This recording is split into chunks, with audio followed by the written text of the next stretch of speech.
दो कुत्ते उनके साथ करते हाँ।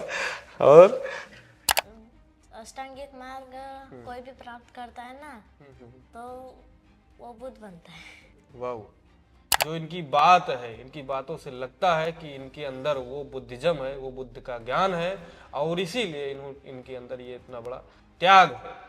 अगर कोई भी मनुष्य चाहे छोटा हो चाहे बड़ा हो चाहे बूढ़ा हो तो अपने मन मन को मन चाहे उसका तो कुछ भी कर सकता है। पहला दिन कैसा रहा आपका? पहला दिन जब आप एक समान बच्चे की तरह थे, उसके बाद आपने ये चीवर धारण किया, वो पहला दिन कैसा रहा, वो चीज़ आप हमको बताइए। अगर तथागत बुद्ध जी आपके सामने अभी आ जाएं तो आप कौन सा सवाल करोगे उनसे? क्योंकि बुद्ध जी ने कहा है सवाल करने के लिए। हम तो ऐसा नहीं कहते कभी कि हमारे जैसे बनो। हम्म। भगवान बुद्ध कभी कहे। नमस्कार दोस्तों, मैं विजय विद्रोही, आप देख रहे हैं 85 तक। दोस्तों, इस वक्त मौजूद हैं हम सारनाथ के धम्मा लर्निंग सेंटर पे, और यहाँ ये एक लाइब्रेरी है और इस लाइब्रेरी में मौजूद है। यहाँ पे देखा जाए तो तथागत बुद्ध की स्टेचू है, और ये मेज कुर्सी लगी हुई है, और लाइब्रेरी है, किताब है, हजारों किताबें जो है लगी हुई हैं। और मेरे साथ सबसे खास बात यह है कि मेरे साथ एक भंते जी हैं, बिल्कुल छोटे हैं और सबसे कम उम्र के भंते जी हैं, इसलिए मैं इनसे बातचीत करने के लिए बहुत उत्सुक हूं।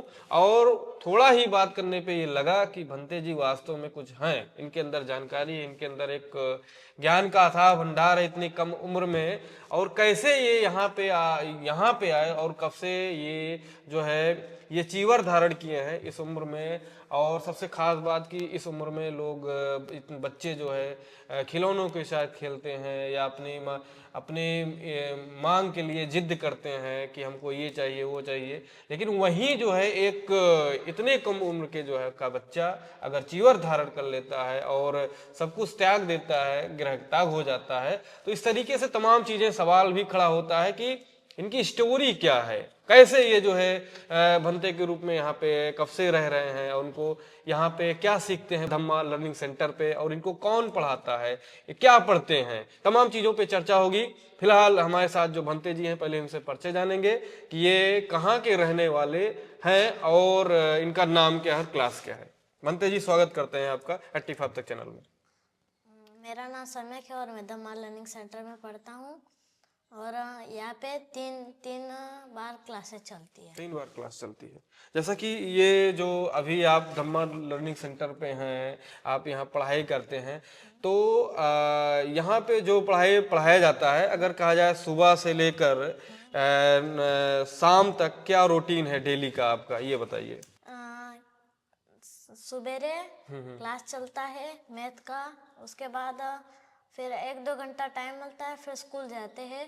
स्कूल के आने के बाद फिर खाना खाते हैं, थोड़ा फिर टाइम मिलता है।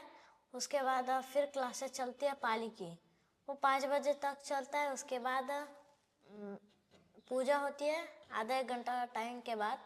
फिर उसके भी थोड़े टाइम बाद एक दम्मा हॉल वाली पूजा होती है, वो बड़ी पूजा होती है।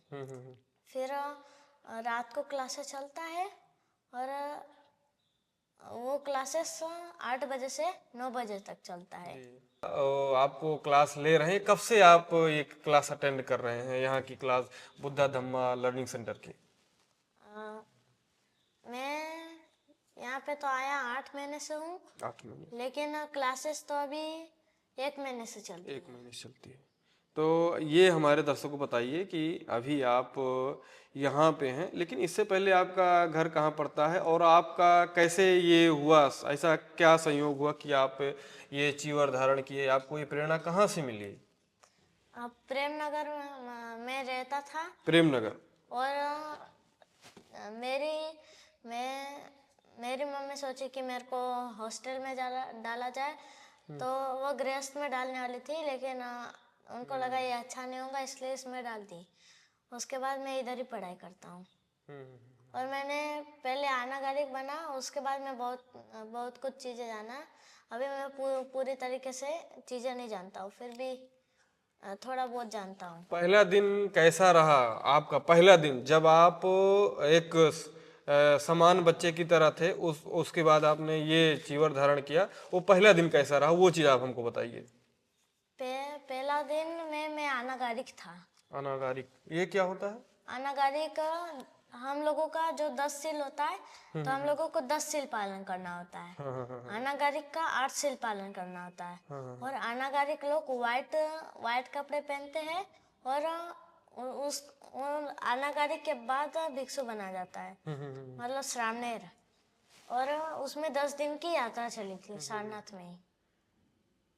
अच्छा, तो आप ये जो घर गृह त्याग आपने किया है, ये कब से किया है, कितने साल हो गए?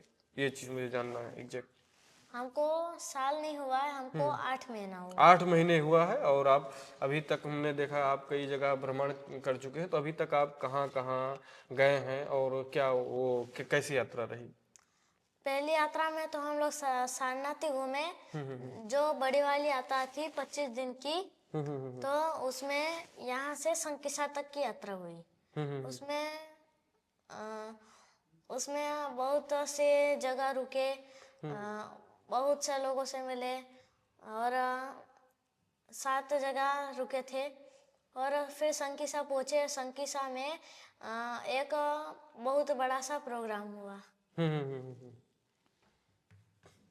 आपको यहाँ आकर के क्या नई चीज सीखने को मिला, ये चीज बताइए। हमको पहले तो आता था, फिर भी यहाँ पर पाली सीखने मिला, भगवान बुद्ध की हिस्ट्री सीखने मिला, और बाबा साहब के बारे में सीखने मिला। और अब ये जो बुक है, तो इसमें दंपत गाथा और कथा है। अच्छा अच्छा। तो इसमें भगवान बुद्ध की कहानियां हैं, अच्छा अच्छा। तो इसको पढ़ते थे। तो ये तमाम चीज़ें, जो चीज़ें हैं कि घर को छोड़ना और बुद्धिज्म की तरफ आना, तथागत बुद्ध जी के बारे में उनके ज्ञान को जानना, लेकिन वहीं आपकी उम्र में देखा जाए तो बच्चे खिलौने के ज़्यादा शौकीन होते हैं, या अपने हम उम्र के लोगों के साथ मिलना जुलना, खेलना कूदना, ये सब पसंद करते हैं। तो ये चीज़ आपके अंदर इच्छा होती है कि नहीं होती है, या होती है तो आप कैसे क्या करते हैं, क्या खेलते हैं? और अगर कोई भी मनुष्य, चाहे छोटा हो, चाहे बड़ा हो, चाहे बूढ़ा हो, तो अपने मन चाहे उसका, तो कुछ भी कर सकता है। अगर वो संकल्प ले लिया, अगर उसने ठान लिया कि मेरे को ये करना ही है, तो वो इस चीज को करके ही दिखाता है। ये शरीर नहीं, मन डिसाइड करता है। मन डिसाइड करता है, उम्र नहीं डिसाइड करता है, मन डिसाइड करता है।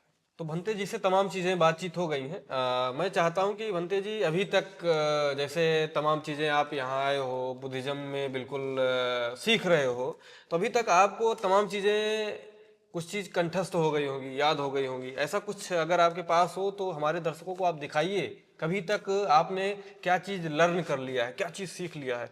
अगर पूछा जाएगा आपने क्या सीख लिया है, तो आप क्या बताएंगे? सबसे पहले तो अष्टांगिक मार्ग कोई भी प्राप्त करता है ना, तो वो बुद्ध बनता है। वाह। वो सम्मा दिट्ठी, सम्मा संकप्पो, सम्मा वाचा, सम्मा कम्मंतो, सम्मा आजीवो, सम्मा वायामो, सम्मा सति, सम्मा समाधि। इसका हिंदी: सम्यक दृष्टि, सम्यक संकल्प, सम्यक वाणी, सम्यक कर्म, सम्यक आजीविका, सम्यक व्यायाम, सम्यक स्मृति, सम्यक समाधि। ये है अष्टांगिक मार्ग है। अगर बात की जाए कि जो आपकी यात्रा रही कि आप बुद्धिज्म में आए और चीवर धारण किया, लेकिन देखा जाए तो आप बहुत सीरियस हैं। आप इतने सीरियस हो, कभी हंसते नहीं हो? नहीं, ये बताओ। कभी खेलते कूदते हो? कभी आपको कोई यहाँ साथी है, या क्या करते हो खेलने कूदने के लिए?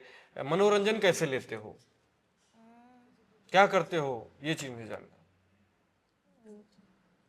2 कुत्ते उनके साथ खेलते हाँ, और छत पे बैडमिंटन खेलते हैं। छत पे बैडमिंटन खेलते हैं। और बस ये और अपने दोस्तों के साथ नहीं खेलते हो? खेलते हैं बैडमिंटन। बैडमिंटन खेलते हैं, हाँ बिल्कुल बिल्कुल। और सबसे बड़ी बात कि जो ये भंते जी को इतना बड़ा ज्ञान मिल रहा है, कौन दे रहा है, कैसे यहाँ पे इतना ज़्यादा इनको नॉलेज हुआ है कि ये अष्टांगिक मार्ग इनको याद है और तमाम बुद्ध वंदना याद है और इस बुद्धिज़्म के बारे में याद है और ये सारनाथ से लेकर संकिसा तक की 1 महीने की यात्रा भी कर चुके हैं और इन्होंने इतना बड़ा गृह त्याग किया है। तो इस सभी के पीछे किसका सबसे बड़ा हाथ है, ये भी चीज़ जानना जरूरी है। तो मैं ये जानना चाहता हूँ कि आपका गुरु कौन है और सबसे बड़ा सहयोगी कौन रहा कि आप इस जगह पे हैं। भिक्खु चंदीमा जी महाथेरो हमारे गुरु जी है और चंद पदमवंते जी साइन करवा के एडमिशन करवाते हैं अच्छा, गुरु जी के कहने पर। और ये तो हो गए गुरु जी की बात। और आपके घर परिवार में किसका सबसे बड़ा सहयोग रहा कि आप यहाँ पे आ गए, किसकी प्रेरणा से? मेरी माँ का। माँ का प्रेरणा। अगर तथागत बुद्ध जी आपके सामने अभी आ जाएं तो आप कौन सा सवाल करोगे उनसे, क्योंकि बुद्ध जी ने कहा है सवाल करने के लिए। हे भगवान, आप कब आएंगे? कब आएंगे? चलिए, ये चीजें तमाम चीजें रही। मैं ये बताऊंगा, मैं तो ये पूछूंगा ना कि अगर आपने ये बनवाया है तो या आपने क्या सोच के बनवाया, ऐसा पूछूंगा। क्या चीज? ये सेंटर नहीं, हाँ, ये ब्रह्मांड, ये धम्म। क्या सोच के ये धम्म बनाया? ये चीज पूछूंगा कि जो आपके उम्र के बच्चे हैं जो अभी क्लास में पढ़ रहे हैं, खेल कूद रहे हैं, इधर उधर घूम टहल रहे हैं, मनोरंजन कर रहे हैं, उन लोगों, आप अपने हम उम्र के बच्चों से क्या कहना चाहोगे? कि जैसे होता नहीं कि जैसे मैं कर रहा हूँ वैसे लोग भी करें, वो इधर घूम रहे उधर टहल रहे, तो ऐसे अपने हम उम्र के, अपने जो आपके ही एज ग्रुप के हैं उन बच्चों से आप क्या कहना चाहोगे कि क्या करना चाहिए उनको? हम तो ऐसा नहीं कहते कभी कि हमारे जैसे बनो। भगवान बुद्ध कभी कहे हैं लेकिन अपने आप को मैं ऊंचा नहीं दिखाता क्योंकि मैं हूँ भी सबसे लो लेवल का हूँ पद में भी, इसलिए। क्या मैसेज देना चाहोगे? मैसेज, मेरा कहना मतलब ये मैसेज। मैं तो यही कहना चाहता हूँ कि धम्मा लर्निंग में सेंटर करवाए, एडमिशन करवाए और धम्म सीखे, धम्म के बारे में सीखे और अपने क्लास भी चलाते रहे। और अगर कोई बच्चा यहाँ आके धम्मा लर्निंग सेंटर में एडमिशन कराने के बाद उसे क्या सीखने को मिलेगा, क्या हासिल मिलेगा, वो क्यों आए यहाँ पे? वो पाली सीखेगा और बाकी सब सब्जेक्ट। पाली एक ऐसा है जो बुद्धिज्म में है और बाकी सब सब्जेक्ट स्कूल के और पाली अलग, बाकी इंग्लिश, विज्ञान, संस्कृत और कंप्यूटर और जीके, ये सब। तो ये जो है तमाम वार्तालाप हो चुकी है, हम लोग एंडिंग करते हैं यहीं पे। और ये भंते जी हैं, बिल्कुल कम उम्र के हैं और इस धम्मा लर्निंग सेंटर में भी सबसे कम उम्र के भंते जी ये हैं, इसलिए हमने चाहा कि इनसे हम बात करें। क्लास 5th में पढ़ाई करते हैं और इस लाइब्रेरी में अभी है और तमाम चीज़ें हैं। आपको इनकी यात्रा, इनकी जानकारी, इनकी बातचीत और इनका जो त्याग है, जो इनकी बात है, इनकी बातों से लगता है कि इनके अंदर वो बुद्धिज्म है, वो बुद्ध का ज्ञान है और इसीलिए इनके अंदर ये इतना बड़ा त्याग है। तमाम चीज़ों पे आपकी क्या राय है आप हमको कमेंट में बता सकते हैं। और हम भंते जी को एक बार फिर से साधुवाद देते हैं कि इन्होंने हमको इतनी जानकारी दी और अपना परिचय भी हमको और हमारे दर्शकों को आपको बताया। तमाम चीज़ों पे आपकी क्या राय है हमको कमेंट में बता सकते हैं। फिर मिलते हैं नेक्स्ट वीडियो में, तब तक के लिए जय जवान, जय किसान, जय विज्ञान, जय संविधान।